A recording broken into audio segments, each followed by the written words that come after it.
Hi guys, in this video we will learn how to create reusable input element in Laravel Livewire. So let's get started with an example and let's understand that. So if I go here, you can see that I simply created one product create component with the form name, price and photo. And you can see over here there is a already created blade file with you can see here the name, price and photo, and same thing I already created class for it. Okay, so now you can see here I need to do same thing like define the label, define the input with the error and all the things. Okay, so repeatedly I need to do copy and paste, but you can see more code over here. Okay, so every time in my entire project I need to define like this way. Okay, so what if I create one separate component file and then you can reuse over here multiple time?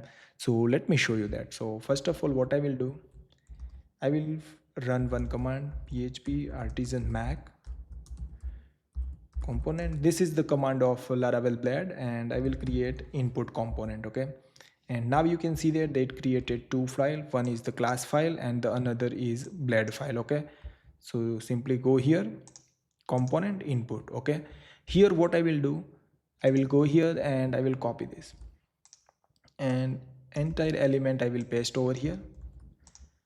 Now I will get this. First of all, label I will define. So I will define the label variable. So I will say label, and here is the for and the id. So I will say name. So there will be a name element, and here also I will define name. Okay, and here is the type like text, number, file. That could be a more like date also can come. So this also will be dynamic. So I will define type. Okay, and then this is the model because we are using the Laravel Livewire, so I will use the model. So I will say model. Okay, and there is a placeholder as well. So what I will do, placeholder, save it, and here also I will use model name. So I will say model, save it. So basically we define one component that's called input component of Laravel blade, and here now what we need to do, simply we need to use x input. Okay, and here we need to define first what we need to define name. So I will say name is the name. Then next is the label. So I will say label, my label is name for this.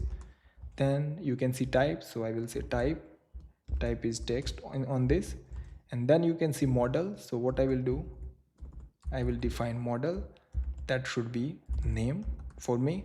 And you can see that at the end placeholder. So I will say placeholder equal to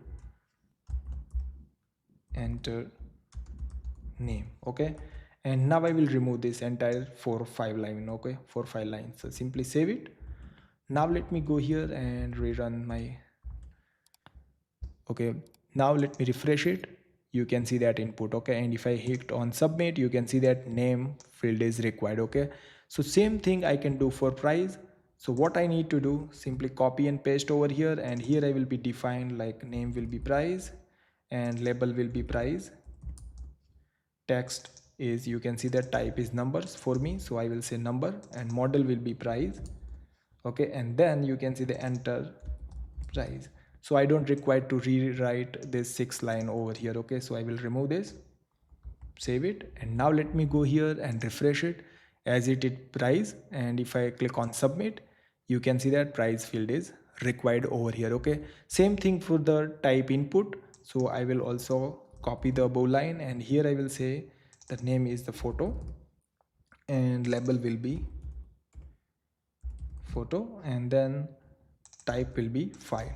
Okay, and model will be photo as well, and placeholder will not available in this, so I will simply remove this one. Okay, and yeah, refresh, save it, and I will go and refresh.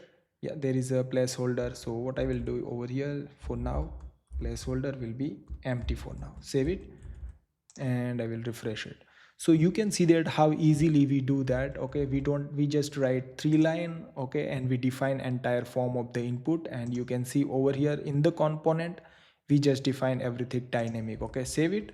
Okay, now refresh it, and I will add product name. So I will say product 1 and price, and let's see and create. Okay, so I will choose the photo, Yeah, any photo I will choose and click on submit. You can see that product created, and let me go to the database. You can see that here product 1 and 100 price and all the things are coming properly. Okay, so that means how easily we can create the component of input and you can reuse it. So the benefit is that you don't have to define label, you don't have to worry about print the validation message, and all the things will coming in the single line. And you can see that before we already added like 12 to 15 line code, and now you can see just 3 line code over here. Okay, so you understand how easily we can define input with the blade component. So if you like this video, then please subscribe my channel, like this video, and share with your friends, and see you on the next video.